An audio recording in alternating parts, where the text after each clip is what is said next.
Damos la bienvenida en este momento al politólogo y analista Marcelo Arequipa, a quien le agradecemos el tiempo que nos está dedicando. Muy buenos días, gracias por atendernos. Hola María Ernest, ¿cómo estás? Muy buenos días, gracias por la invitación. Bueno, estamos haciendo el seguimiento como uno de los temas centrales del programa a todo lo que ha sucedido en este congreso de la CESUTCB. Complejo, por cierto, a un enfrentamiento, una batalla campal que ha dejado un saldo lamentable de 873 heridos. ¿Qué está pasando en este pilar del esquema del MAS? Mira, creo que hay un tema que es muy importante de resaltar ahí, y es el hecho de que yo lo que encuentro es que la definición, digamos, de lo que se aproxima como lo puede ser el resultado definitivo en el movimiento al socialismo, no se va a atender en la Asamblea Legislativa Plurinacional, y tampoco en la dirección nacional del partido, sino creo que todo se va a terminar por definir en lo que ocurra en la calle, es decir, en las organizaciones sociales que conforman, el movimiento al socialismo. Este es un tema muy importante, creo, porque si nos fijamos, María, a ver, ¿cuál es la repercusión efectiva que tienen los comunicados que saca el señor Gerardo García y la dirigencia del movimiento? ¿No?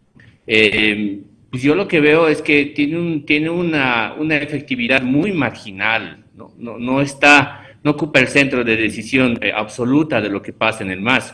En cambio, creo que sí, más bien las organizaciones sociales y lo que van haciendo es aquello que realmente ocupa la centralidad en la discusión y que es lo definitorio, porque finalmente el MAS no es un partido pues político tradicional en el término de la palabra, sino que es, como siempre se repite, una suma de organizaciones sociales.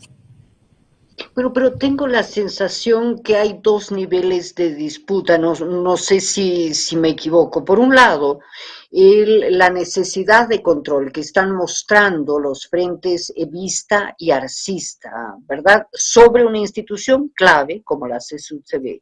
Pero independientemente de eso, o paralelamente a eso, tienes este reclamo, ¿no? De Quispe que dice, ok, perfecto, después de 20 años le corresponde a una aymara estar aquí. Estuvo Felipe Quispe como aymara y ahora también me corresponde a mí. ¿Es esto así o simplemente nos limitamos al esquema arcistas-evistas? No, no, porque limitarnos solamente a ese esquema, María René, yo creo que termina siendo bastante reduccionista o mecánico, mecanicista, ¿no? En la lectura, sino que creo que es muy importante entender también que todas estas organizaciones sociales tienen también sus propias dinámicas en términos de quiénes conforman estas organizaciones. No es solamente el tema político partidario, ojalá fuera que sea solamente ese tema, sino también hay una complejidad mucho más importante, mucho más significativa al interior de esto. Y eso tiene que ver justamente, por ejemplo, con lo que acabas de apuntar. Después de más de 20 años, una Aymara está dirigiendo una organización tan importante para los campesinos, después de más de 20 años. Entonces, esa es una arista muy importante en los términos en los cuales se puede entender hoy día cómo se encuentra la CSUCB, o que tengan un representante también al mismo tiempo de la nación quechua y otro de la nación aymara. No es poca cosa para mí y no es algo que sea insignificante. Y tampoco tiene que ver necesariamente con lo mecanicista de pensar de que a las organizaciones sociales se las compra a través de solamente, digamos, dinero, sino que de verdad eso es reducirlas, creo, a una dinámica, a una posición en la cual realmente no refleja su realidad. Ahora, en horas previas, cuando arrancábamos el programa, estuvimos hablando con el viceministro de Interculturalidad. Tú me dirás, o sea, por favor, o sea, ¿por qué hablar de interculturalidad cuando se está analizando la crisis de la CSUCB? Queríamos hablar con él porque en anterior oportunidad, cuando hubo algún incidente, él habló de un tema central y ahora lo reiteró y decía, se está poniendo en riesgo algo mucho más profundo, algo mucho más grande, que ninguno de los frentes en conflicto se está dando cuenta. Y creo que no se necesita que lo diga más explícitamente, pero eh, me han parecido palabras reflexivas muy profundas, ¿no? O sea, más allá de la prebenda que puedas obtener ahora por estar en determinado frente o no, aquí hay mensajes que se están dando. ¿Cómo lo lees tú? Sí, creo que es un momento especialmente importante, María René, porque se cruzan, se conjugan, perdón, más bien varias cosas, ¿no? Las organizaciones sociales que son las más importantes, digamos, o las más pesadas, para ponerle un término, dentro del movimiento al socialismo y que tienen definición casi absoluta o última más bien dentro del MAS, como son las ESUTCB, las Bartolinas y los interculturales, están pasando también por un momento importante en términos de su propia composición interna. Esto no es un dato Ya, menor. Y eso también se une con el hecho de que al año el país debe vivir primarias electorales, es decir, se tiene que elegir las candidaturas presidenciales del 2025. Entonces, no es un tiempo político, digamos, normal o usual, es un tiempo político bastante importante porque a esa dinámica de reacomodo o reorganización interna de las organizaciones sociales, también pues se le suma esta idea de que en el fondo lo que estamos viviendo también es que pues el conflicto que hay interno dentro del MAS en sus liderazgos de todas formas termina pues por influir también en las organizaciones sociales, y estas se ven un poco manejadas, o ven más bien su proyección en su manejo en dos perspectivas, creo yo: desde cuánto grado de autonomía pueden tener en sus propias decisiones, o cuánto grado también de cálculo político quizá está también inserto en estas. Pero creo yo que las tres organizaciones que acabo de decirte se deben analizar de manera aislada, no se las puede analizar juntas. conjuntamente, porque todas tienen dinámicas distintas. Qué interesante, ¿eh? Y la solución pasa por dónde, porque si no vamos a tener no solamente ese SUTCB paralela y la oficial, Mm. o la pseudo oficial y la pseudo paralela, no sé cómo mover esto. La solución pasa por dónde cuando las declaraciones de los dirigentes son tan radicales, o sea, los otros no existen, solo existo yo y punto final. Sí, la solución no necesariamente pasa, ¿no es cierto?, por decir, por la imposición de un lado sobre el otro, sino que, por ejemplo, en este caso de la CSUCB, a ver, yo entiendo que al dirigente Lucio Quispe lo han respaldado por lo menos 6 departamentos de 9. Y uno, basado un poco en la regla democrática, diría 6 de 9, pues es la Mayoría. mayoría, ¿no? Forma Ujú. parte de la mayoría. Pero claro, quienes no pueden, o no, últimamente, quienes no pueden lograr conseguir éxito, salen más bien a establecer esta idea de que van a fundar entonces una paralela, o que son los dirigentes de verdad, digamos, que tienen la voz representativa. Y entonces ahí es donde nos chocamos, creo, con esta idea de no aceptación de una regla democrática que es, digamos, la mayoría.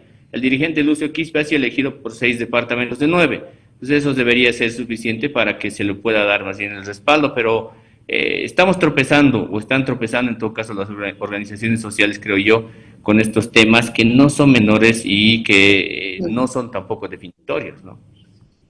Ahora, dejando a un costadito el tema de la CSUCB, muy temprano los periodistas estaban en diferentes canales buscando repercusiones a lo que había sucedido el fin de semana.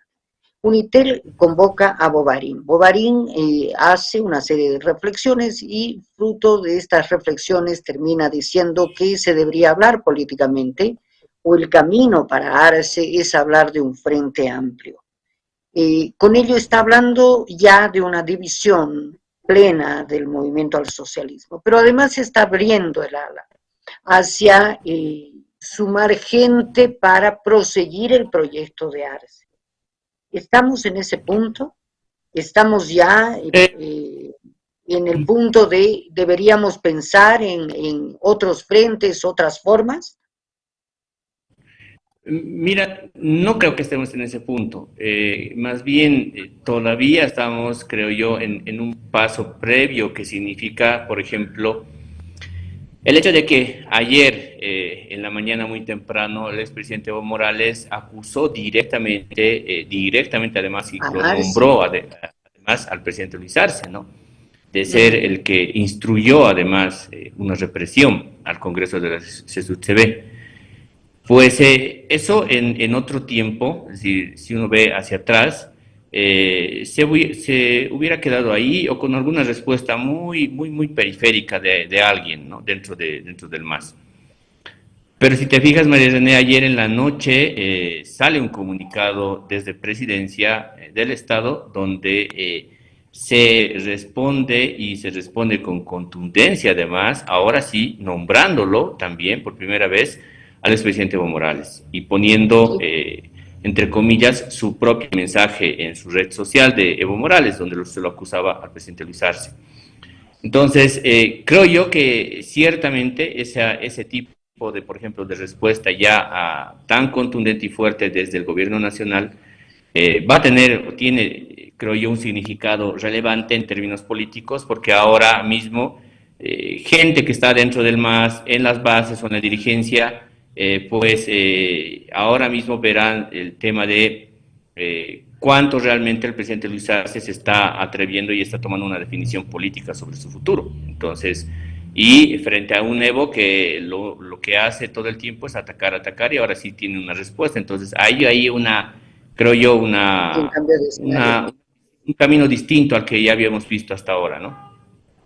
Ahora, obviamente, el presidente Arce no está dando puntadas sin hilo, ¿no? En todas sus acciones. No, no es que son tiros al aire y tiros indiscriminados.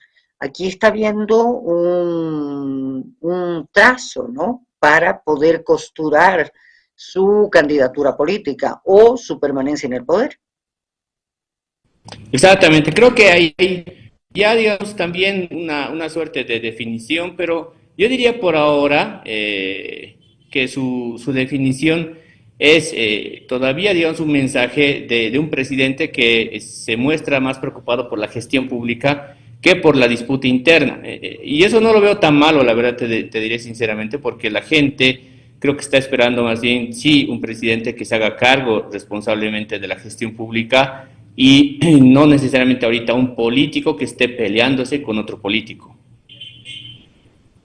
Interesante, interesante. Ahora todos sabemos y todos tenemos presente que Evo Morales, independientemente de la cita histórica que tenía el país, el 2005, que Evo Morales tiene una situación privilegiada porque tiene el arma del bloqueo como un elemento central y tiene la posición geográfica para ahorcar la economía del país, ¿no?